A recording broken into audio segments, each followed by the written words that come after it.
My name is Lieselot and I'm from Big Picture Film Club. Tonight I'm at the Picture House Cinema in central London for the opening night of the WatchAUT Film Festival. It's a brand new film festival that celebrates Austrian filmmakers and upcoming talents. Geraldine, welcome at the festival. How are you doing? Very good. I'm fine. I'm happy to be here. Yeah. So you co-wrote this film. Where did the idea for the story come from? Initially we had an inspiration through Invasion of the Body Snatchers, and then we wanted to tell the story of a mother and her son, and a working mother. You know, somebody who is creating. She's creating a flower, and at a certain point she doesn't know if the flower is changing her son or not. You know, so who's the monster, the flower or the son? You know, because he's at the beginning of adolescence, and of course, on the surface one can say he changes, but maybe something else happens. We don't know. Hi Marko, how are you doing? Hello, I'm good considering the result of the elections, but I'm good, thank you. Okay, well, let's not talk about this tonight. No. We're here to celebrate Little Joe, your movie. You designed the flower. How did you come up with the idea? Jessica Hausner, the director of the film, had a very clear idea of what she was looking for. She sent me some reference photographs and I had a look at those flowers she liked. Then the challenge was to produce something to budget and in a large quantity, where the flower was fully open stage 1,000 items, half open 1,000, and when it's a budding flower 1,000. We had time on our side. Before I fully committed to the project and before the production company gave me the go-ahead, I just was playing around to come up with some options that are feasible, doable, and that were exciting to kind of translate into a mass production. Jessica was a fantastic director to work with because she is very specific. She's very clear of what she wants. When I sent her prototypes to look at, she could give me a page of A4 feedback and I could take that and move it to the next step. So the flower was to look sexy, cunning, but also mysterious and kind of likable. So that was a challenge to put it all into one. I said to Jessica, one approach is to 3D design something that's going to be very expensive per item, that's blowing your budget.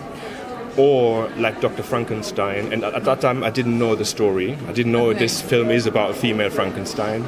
So that must have resonated within Jessica. So I said, we could do this like Dr. Frankenstein. I'll look at the components I can find from suppliers, from the world of flowers. We take something from here and something from there and something from there and combine it to something that's realistic and new. And that was the approach we actually then took. And how did the plantage look on set? Because there are like many plants, and how was it for the first time when you came in there? Oh, the plant house looked incredible. It was in Austria. It was obviously a big glass, as you can see in the film. It was a big glass room full of all those plants. I don't think they didn't digitally double them. They were all in that room. Yeah, it looks gorgeous. Did you take one home? I do have a little Joe in my house. Oh, that's awesome. Yeah, I'm a convert. Can you tell us a little bit more what the story is about? It's about a single-handed sailor woman going out in the Atlantic Ocean all by her own, and she's very skilled and very well trained, and she's an emergency doctor and she knows how to help, so she's a professional helper. And everything goes fine, but after she conquers a storm, she finds herself near a striking boat with around 100 human beings on board, and this boat is going to sink, and she's alone, and the big question mark is, what can she do? Sure. And how did you find the leading lady for that role? We did a very big European casting, so we were looking at many actresses all around Europe, and it was very difficult to find the right one because it was a very physical approach to the movie as well, because we needed a single-handed sailor woman and she should be capable of sailing. And that was very difficult to find, and then we found Susanne Wolf from Germany, and she's a theater actress, she's a very physical actress, and she has a small sailing license, so she's familiar with water, and that's the reason why we took Susanne Wolf. So the casting itself was very difficult as well. What was the most difficult scene to shot? Every scene, because 90% of the entire movie was shot on open water, so we had to explore everything, so we had to find out how to shoot on open water. Every other director avoids it and they go into tanks in order to have a secure situation, but we wanted to explore this situation in reality, and that was quite difficult to find out how to do so, because at a normal film shooting you have cut kind of 20 to 15 camera setups per day. We had maybe maximum 4 per day, so the logistic was very complicated. You already told me that the film got a lot of discussion going on, and what's the discussion about actually?